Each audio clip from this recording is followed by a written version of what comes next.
that already looks a lot better. I've got at least one coat on everything except these parts out here that are out in the middle of the floor. And these are going to have to be color corrected, a little bit of light green and a little bit of light pink.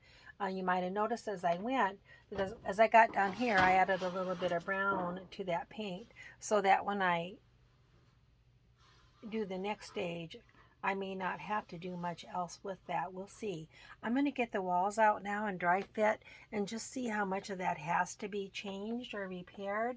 I know along here this is probably going to show, and when I get light green fixed up or mixed up light green, I'll fix this screw up here and make it light green. This screw down here, this top of this screw will be, right now it's shiny silver. I'll make that a brown, a light brown, orangey brown. And over here, this one will be gray, and this one down here will be taupe. I'll go ahead and get those mixed up and fix those while I'm at it.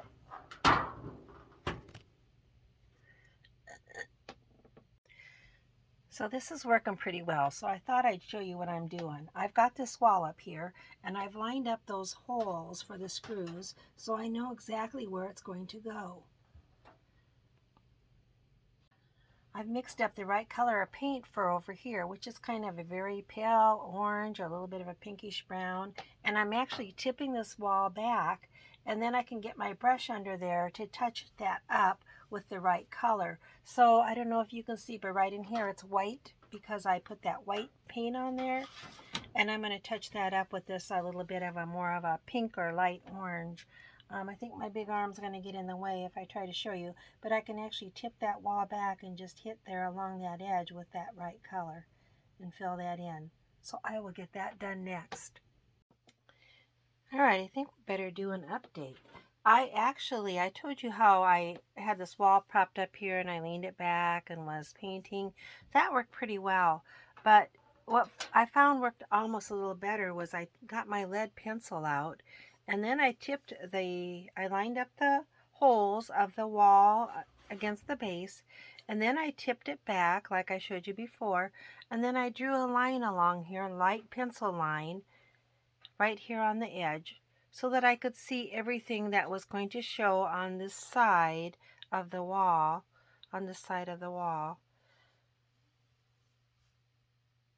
And then I've come along with my paint and touched that up. So then that worked so well that I did the same thing on this side. I lined up those holes. I can see where the wall is going to be. I took my pencil and I drew a light line here along the edge. I actually tipped it back a little ways. And now I'm touching up everything that is on this side of that line on this side of the wall that needs touched up. And I've done the first line, and let's show you how that looks so far. Here you can see this outside, the front is all nice and it's nicely filled in. There were a few little dings and such in there before. Those are all filled in, look really nice. On this side I've done the line of green along here, and that's looking good. So my next line here is going to be this pale kind of mauve, a little bit of very, very light, maybe a very light taupe. So I'm going to mix that up and do that next. Then we've got a little bit of green, and then I think we will be done. But look how nice it's coming along. All right, dear friends, I think that is done. I'm going to take a picture of this and I'll post a before and after of it, but it's looking really, really good. I think those colors blended in and all those little rusty spots got covered up.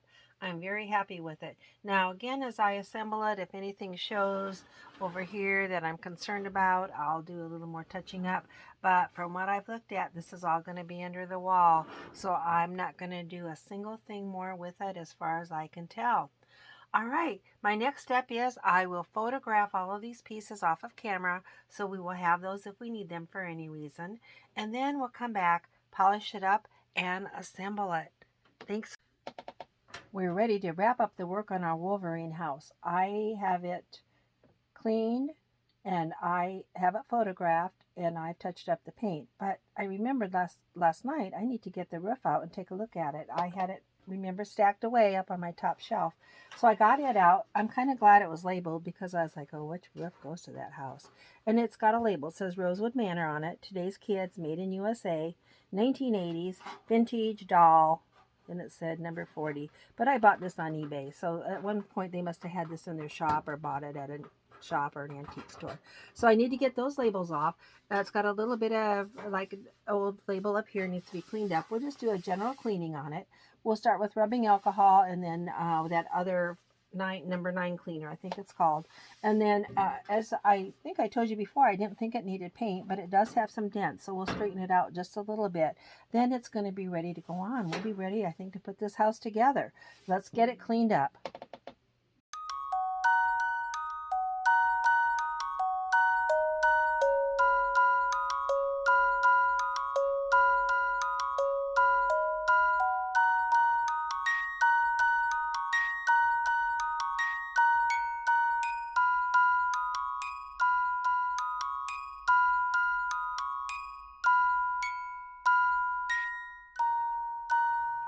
I went ahead and got my paint out and mixed up a little bit of light blue or a very slightly gray blue color and touched up those little white spots along here.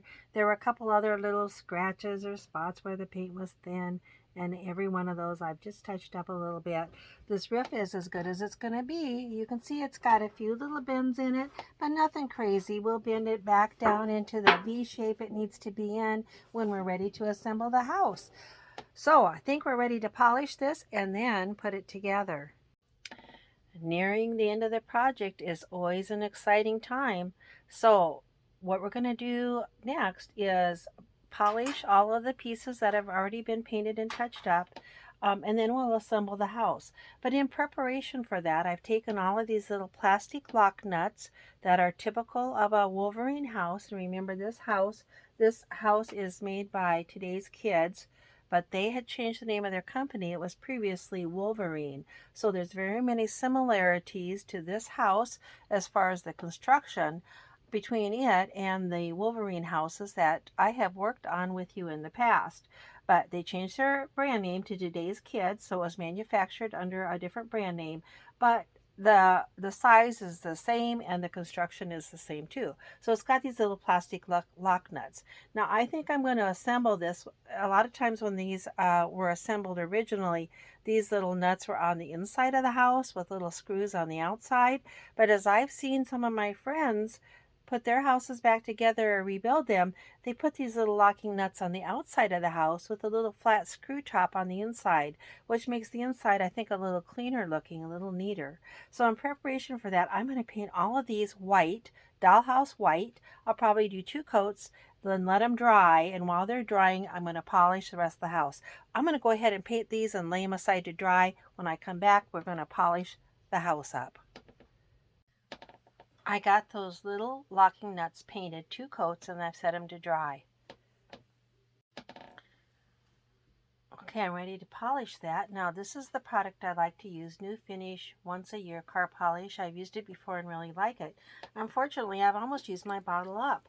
So after I finish that bottle off, which I've got a new bottle ordered, but it won't be here for a day or two, I'll switch over to use this. And this is called Mother's California Gold Brazilian Carnauba Cleaner Wax, and I have used this before too, and it's also a good product. The reason I like this one a little better, honestly, I feel like it's a little easier to put on. You let it dry to a haze and you wipe it off. This one I think takes just a little bit more effort to wipe off, but it's still a good product, so we're going to use that a combination of those two. So I wipe it on, I use a paper towel to wipe it on, let it dry to a haze, and then go back with a microfiber cloth and wipe it off. So I'm just going to let you watch while I get each of these pieces polished up so that they will just look as best as they can.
All right, got it done. I want to do a recap on those products. They both did a good job. They both weren't too hard to use. They both left a nice finish. Be sure to remember anytime you use a product on your vintage items, it's good to test a spot. There's You just never know how your piece might react to different chemicals. So always use a test spot. Use at your own risk. I've used both of those products several times very successfully. I will say the new finish product, first of all, it's easier to open. You just unscrew the lid. To get the other one open, I had to get my knife out and pry that lid off of there. And then when I put it back on, I had to get my hammer out and hammer it back on there. So a little bit of a nuisance, harder to open. They both apply about the same. I will say the new finish does rub off easier. It takes a little less rubbing or buffing to get it off. So I think this is my preferred product, although they're both excellent products and I imagine they work very similarly. Okay, on to assembly.